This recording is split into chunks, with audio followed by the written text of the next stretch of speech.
The LA County police say that they have it under control. Carrying a flag is not illegal, as you know. What did happen in 1992 was so different from what we're seeing now. I mean, that was a real riot. Video after video has shown that these agents are the ones provoking protesters and also making up, aggression by these protesters that later video shows people were not aggressive. We are having an administration that's targeting peaceful protests, people that are there to protest. The president is sending the National Guard because he doesn't like the scenes. He doesn't like the scenes of people peacefully protesting. The unrest is isolated. LA is home to millions of people, most of whom are having a normal day here on Sunday. You know, you've heard reports that there are riots on the streets of Los Angeles. That is not what's happening across the city of Los Angeles. Governor Newsom's right. There wasn't anything like a riot happening on Friday, Saturday. We just witnessed a protester thanking a National Guardsman for his service here in California. LAPD, by most estimates, had this under control last night. No, I don't think the National Guard is needed now. Things in LA are calm. There was a protest that got a little unruly late at night. What is just a bunch of people having fun watching cars burn. What is a modern American summer without seeing a city being destroyed via, in one way or another, the greatest strength the nation has? Diversity. On display for all the world to see through the flames and smoke, the vibrant enrichment that makes America the exceptional nation. As we've seen on cue, the legacy media is there to make sure you don't believe your lying eyes, as it's just a bunch of people having a wholesome good time and having fun watching cars burn. However, what's happening in Los Angeles is more than just your usual race riot that ends in billions of dollars in damages, but what I believe is an inflection point where the differing groups within the nation, well, they have now demonstrated that the center can no longer hold. Thus, this is not a video dissecting Democrats, open borders, or the riots themselves. Because what must be understood is that these are but symptoms of a much larger problem that is fast gathering pace and does not bode well for the now hyper-diverse and tribalizing United States. I also think that the time has arrived where citizens of all stripes will now have to actually confront the monster that has been created over the past several decades. And more importantly, all of this was predicted by many and follows a pattern that goes all the way back to antiquity.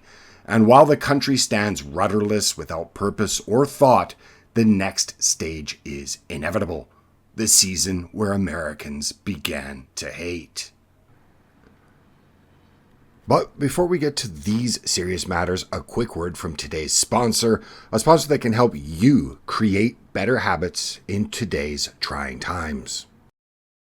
Everyone's got bad habits, and sometimes it's not about quitting, it's about finding a better alternative. Fume, the sponsor of today's video, has created an innovative flavored air device that's perfect for those moments when you want to break free from bad habits and still have something enjoyable to reach for. Fume's award-winning flavored air device allows you to draw flavor into your mouth, and it's not a vape, it's an alternative that can help you quit bad habits, and it can be used anywhere as there's no electronics, vapor, or combustion. There's not even any batteries. There's no nicotine, and it's not addictive, and it does come at a fraction of the cost of those habits that you're looking to leave behind. It's a very cost-effective alternative that has helped over 500,000 people replace bad habits with enjoyable flavors like crisp mint and orange vanilla. It's designed for portability as well as to be dexterously played with. And with flavors like herbal teas rather than combustion-based habits, it helps support you in building better routines. So go to tryfume.com/blackpigeon or scan the QR code on the screen now. And when you do, you'll receive your free topper with a journey pack, enhancing the experience of breaking bad habits with a very satisfying substitute. The long prophesized disintegration of the United States into various and mutually hostile tribes is accelerating in tandem with the rapid demographic change of the country. And what is clear is that you do not have a country that does not have borders that are enforced Even literal insects understand this. And as the United States breaks down into hostile groups within the economic zone that constitutes what used to be the United States, not all are in agreement with who their allies and their competitors are.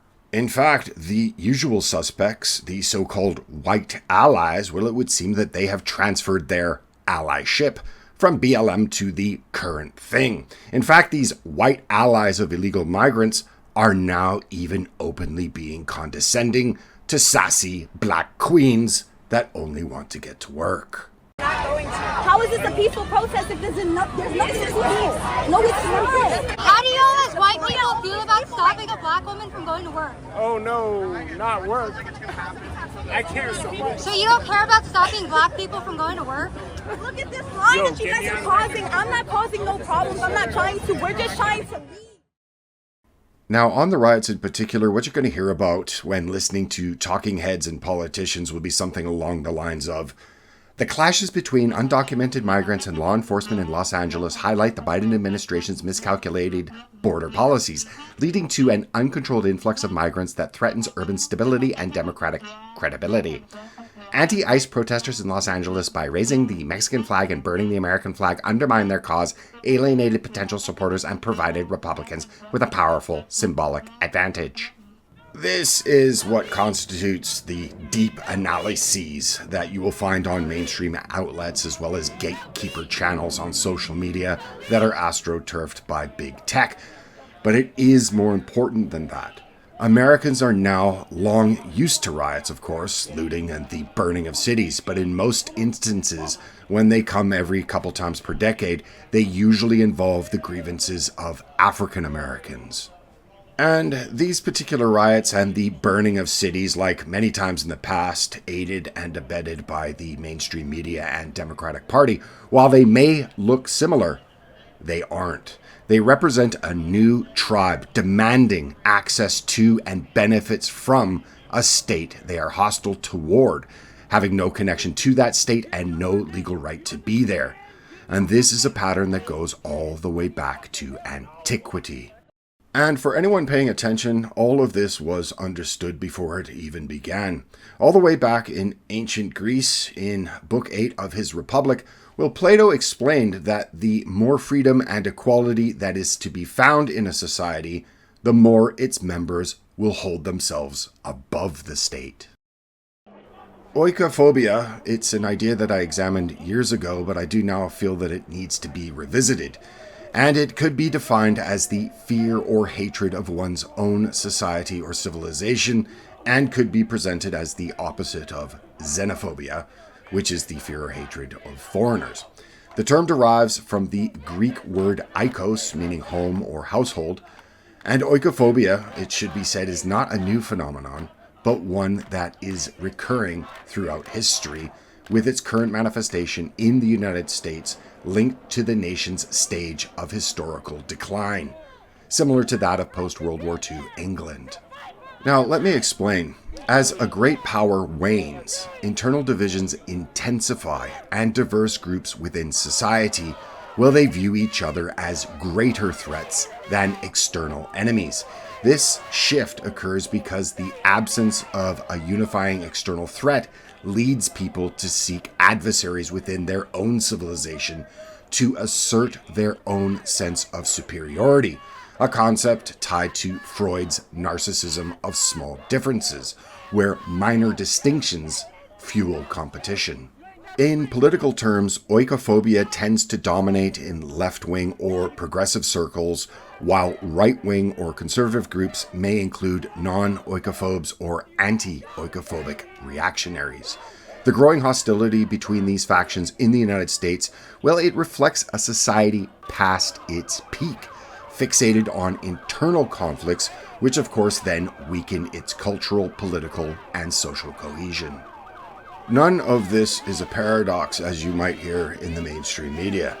This clash in the United States, and the wider West for that matter, is manifest within the dominant group within the country, that being European Americans, Many of who, with the fall of the Soviet Union and having no external threats, well, they have turned against the core of their own society and believe that by helping deconstruct it, well, that somehow makes them more moral than those that wish to preserve it. And given the rapid demographic transformation of the country, and now the undeniable shift in where the country is headed under the current zeitgeist, I believe that many of those that have for decades believed themselves to be more moral than their fellow countrymen through their hatred of all things American are beginning to reflect upon the harvest of their social discontent.